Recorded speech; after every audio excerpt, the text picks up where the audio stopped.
bienvenue à cette émission. Je suis Cédric Zongo et aujourd'hui, nous allons ensemble voir comment épargner et combien épargner. Alors, pour être en mesure d'épargner, il faut déjà comprendre l'importance de l'épargne et même, je dirais, l'importance biblique de l'épargne.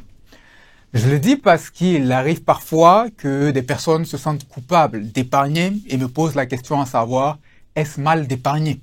Parce que quelqu'un leur a dit cela en se basant sur le texte des Proverbes qui dit que tel qui donne libéralement devient plus riche et tel qui épargne à l'excès ne fait que s'appauvrir. Soit le Proverbe 11, 24, 25.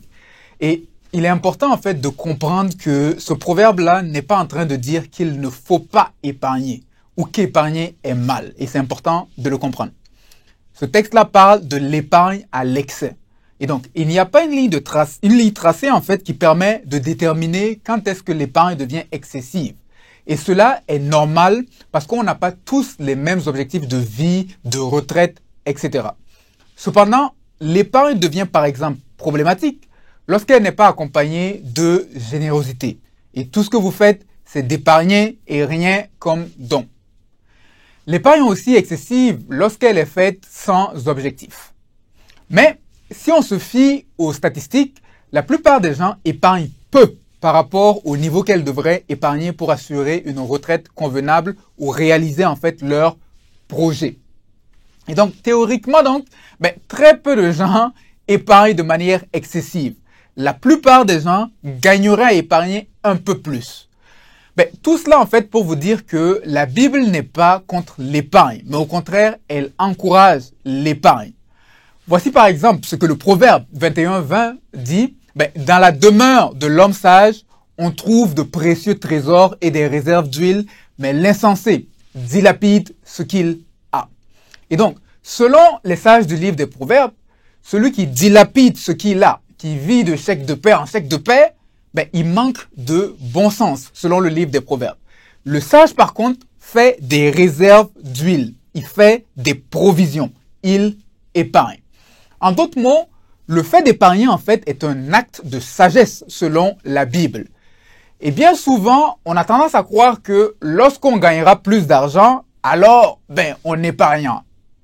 Mais selon ce proverbe-là, l'épargne, en fait, n'est pas en tant que telle une question de montant, mais c'est une question de bon sens. C'est avant tout la présence ou l'absence d'un esprit de sagesse dans la vie d'une personne qui fait qu'elle épargne ou non. Et donc, ce n'est pas la quantité d'argent qui fait qu'une personne épargne. Et il n'est pas rare dans mes consultations de voir des gens qui touchent de très fortes sommes d'argent et qui n'épargnent rien. Et il n'est pas rare aussi de voir en opposition des gens qui gagnent beaucoup moins, mais qui épargnent quelque chose à chaque mois. Donc, c'est la présence en fait ou l'absence de sagesse qui détermine d'abord est-ce qu'on va épargner ou non, peu importe le montant. Et si à chaque année, par exemple, vous voyagez pour des vacances, ou encore, si à chaque semaine, vous êtes dans des restos et que vous n'êtes pas en mesure de vous constituer une petite épargne pour faire face à quelques urgences, vous n'avez pas un problème d'argent. Vous avez simplement besoin de plus de sagesse dans vos choix et dans vos priorités. Ça fait mal, mais pensons-y. Selon le livre des Proverbes, le sage n'attend pas d'avoir beaucoup d'argent pour épargner. Il l'épargne dès aujourd'hui parce qu'il est suffisamment lucide en fait pour savoir que demain, des imprévus peuvent se produire. Une perte d'emploi, une baisse des ventes, une maladie, etc. Et donc, la première raison pour laquelle en fait vous devez épargner, c'est afin de vous constituer une épargne de précaution pour les imprévus qui peuvent se produire. Mais là, j'entends certains qui me posent la question, est-ce que épargner est un manque de foi par rapport à l'avenir? Parce que si Dieu pourvoit, est-ce que je devrais épargner? Bonne question. Alors, croire que Dieu pourvoira ou croire en la provision divine ne signifie pas que vous ne devez pas être responsable pour votre vie. Il y a des choses que Dieu contrôle, soit les circonstances, et il y a des choses que nous devons contrôler, soit nos habitudes de dépenses. Et donc, c'est un travail d'équipe où chacun doit faire sa part. Dieu, il a sa part, et nous aussi, nous avons notre part. Et donc, c'est important de le savoir. Par exemple, dans le livre de la Genèse, il est dit que l'Égypte allait connaître 7 années d'abondance et 7 années de vaches maigres. Et le plan qui a été inspiré à Joseph était de mettre 20% des récoltes annuelles en épargne pour faire face aux temps difficiles qui arrivent. Permettez-moi de vous poser une question. Ne croyez-vous pas que Dieu pouvait empêcher la famine de se produire en Égypte, dans Genèse 47? Ou encore, ne croyez-vous pas que pendant la famine, Dieu pouvait faire tomber du blé du ciel? Je pense qu'il le pouvait, mais il ne l'a pas fait. Il a permis la famine en disant à Joseph, organise-toi pour ne pas manger tout ton blé dans tes bonnes années afin d'épargner en vue des temps difficiles à venir. Dieu a sa part et nous avons la nôtre. Et Dieu ne fera pas ce que nous devrions faire. L'épargne et la générosité sont deux choses qui devraient être dans nos plans. D'une part, nous démontrons notre confiance à Dieu par nos dîmes par exemple, et d'autre part, nous démontrons notre sagesse à faire notre part par l'épargne. Et l'une des raisons pour laquelle nous ne parvenons pas à épargner, c'est notre manque d'intentionnalité. C'est-à-dire que nous attendons d'épargner quand il va nous rester de l'argent après nos dépenses. Malheureusement, personne n'épargne par accident. L'être humain a tendance à consommer tout ce qu'on lui donne. Que ce soit un plat de nourriture, que ce soit de l'argent, il consomme. Et c'est un phénomène psychologique. Et donc, pour épargner, vous avez besoin d'être intentionnel. Vous avez besoin d'avoir un plan. Et donc, voici quelques éléments que je vais vous proposer pour y parvenir. La première chose, c'est de faire de l'épargne une priorité. Vous devez commencer à penser différemment.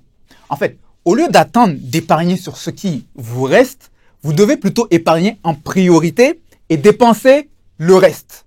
Allouez donc en priorité un montant, par exemple, pour votre dîme, un montant pour votre épargne et vous ajustez votre train de vie au reste. Et naturellement, cela pourrait impliquer que vous ayez à renoncer à certaines habitudes de dépenses ou que vous ayez à travailler plus pour gagner plus. Mais c'est le prix à payer. Il n'y a pas de gain sans sacrifice. Ça vient avec. La deuxième chose, c'est de déterminer le montant à épargner sur votre chèque de paie. Alors, le pourcentage moyen généralement recommandé est d'épargner au moins 10% de ses revenus. Et ce pourcentage-là peut varier selon les objectifs d'une personne.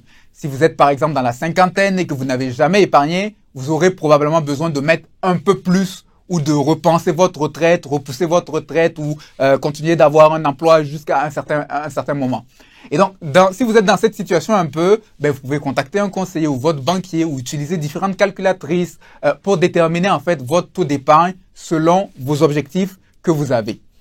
Et si un taux de 10% vous semble difficile dans vos circonstances actuelles, parce que peut-être vous avez par exemple beaucoup de dettes, etc., commencez à 1% ou à 5% et vous augmentez progressivement. L'important en matière d'épargne, en fait, c'est de développer une habitude, quel que soit votre revenu actuel. Mieux vaut apprendre aujourd'hui à mettre 5 $, 5 €, 5 francs par mois et à augmenter plus tard que de ne jamais développer l'habitude. Et donc, c'est important de commencer quelque part. La troisième chose, c'est d'épargner systématiquement. À chaque mois, c'est-à-dire ou sur chaque paie, vous épargnez systématiquement. Vous faites un virement d'épargne. Et donc, dès que votre salaire touche votre compte chèque, vous faites un virement vers un compte d'épargne pour éviter en fait de consommer ce montant. Et de nombreuses banques vous permettent de faire en fait des virements automatisés entre vos comptes à des dates données. La quatrième chose, c'est d'élaborer un plan de dépenses, c'est-à-dire un budget. Pourquoi? Parce que le jour où vous allez décider d'épargner ou d'épargner plus, cela suppose que vous diminuez le montant restant pour les dépenses. Et donc, vous allez devoir apprendre à mieux contrôler en fait le reste de vos dépenses afin de ne pas vous endetter. Et pour cela, vous avez besoin d'élaborer un budget, c'est-à-dire de planifier le montant que vous pouvez vous permettre de dépenser dans les catégories restantes et vous en tenir. Alors, il est important de savoir que l'épargne est autant biblique que la générosité. Épargner, c'est faire preuve de sagesse. Un budget mensuel équilibré devrait comprendre un montant, par exemple pour la dîme, un montant pour l'épargne et un ajustement du reste des dépenses. Et ce qui compte en matière d'épargne, c'est de développer l'habitude, c'est de commencer quelque part. Et donc, commencer dès aujourd'hui, ne serait-ce qu'avec un petit montant et progressivement augmenter selon vos capacités. C'est les progrès et non pas la perfection qu'il faut viser. J'espère que ce contenu vous aura été utile. Pour plus de ressources, rendez-vous à l'adresse qui apparaît à l'écran. C'était Cédric Zongo et je vous souhaite une agréable suite de journée.